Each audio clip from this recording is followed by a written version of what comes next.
You may not know this, but Russia is just 9 months from a presidential election of its own. And I don't want to interfere, but there is this one thing that I have to tell you about. New this morning, Russian state media is warning fidget spinners are a U.S. invention that undermine the country's president. State-run news outlets report the toys could be an American plot to zombify young Russians. The New York Times says pro-Kremlin Russian news outlets have suggested that Russian opposition parties were trying to lure young supporters with fidget spinners.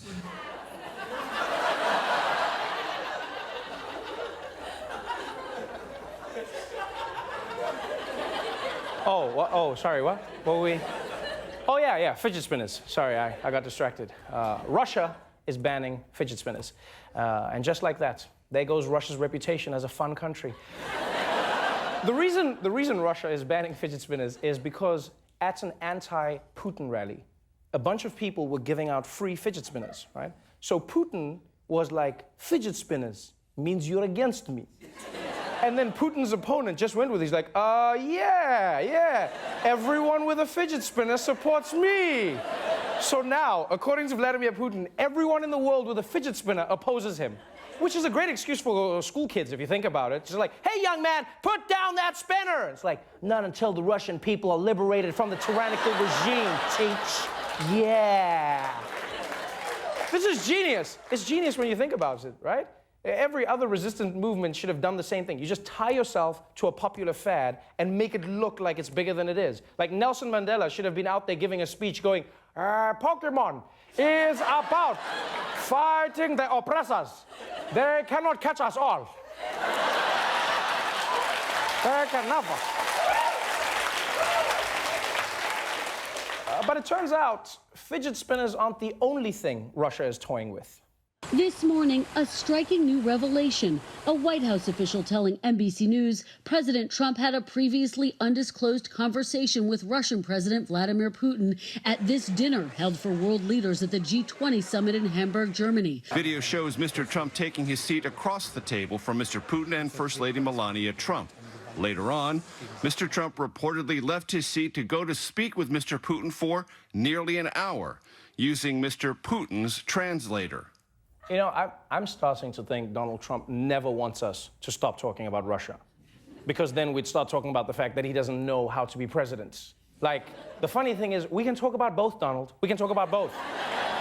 I'm not even upset by this. I just don't understand why he would do this. If the perception of you is that you're colluding with Russia, just don't have a private conversation with the president of Russia. It's like if there are rumors that you have sex with sheep, even if they are false, just stay away from sheep. Just stay away from sheep for a while. Stay away. And I know some people will be like, that's not fair, man. So now I can't go to the petting zoo anymore? I'm sorry, you can't. No, you can't. Well, so I gotta give away my season tickets? Yeah, you do. And by the way, why do you have season tickets to the petting zoo? This is why questions are raised about you, man. Just stay away. You know what I've been thinking? Maybe this is our fault. Maybe we've been parenting Trump the wrong way. Because clearly, if we tell him to stay away from that bad boy Vlad, we're gonna push him right into his arms. That's a real picture, by the way. Like, maybe we should change our strategy. Donald, we know we can't stop you from seeing Vlad, but like, if you are gonna see him, at least do it at home, or bring another American with you, just so we know that you're safe. You know, someone like Tillerson or McMaster or Jeff Sessions. He's the perfect size. You can keep him in your wallet. You know, just keep him there. Pull him out. And by the way, that bad boy Putin, he knows the trouble he's causing, because just listen to how he trolled the U.S. You met with Donald Trump recently. It would be interesting to hear your impression of him as a person. You know, what I can say for sure, I think I already said that at a news conference in Germany, is that he is quite an open person. Yeah, Trump is an open person. That's exactly what we're worried about. Remember the last time he spoke to the Russians? He accidentally spilled Israeli state secrets. That's what he does. Like, right now, the best we can hope for is that Trump is so full of BS that he's too unreliable to be spied on, you know? Because we know he'll say anything to make himself look cool.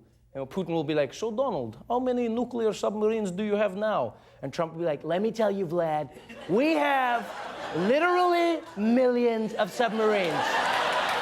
No, Donald, no, Donald, no, that can't be right number. I've heard we might have a submarine under this very dinner party right now. Unbelievable. I'm starting to miss Hillary, oh my God. Hello? Mr. President, how are you? Yes, of course.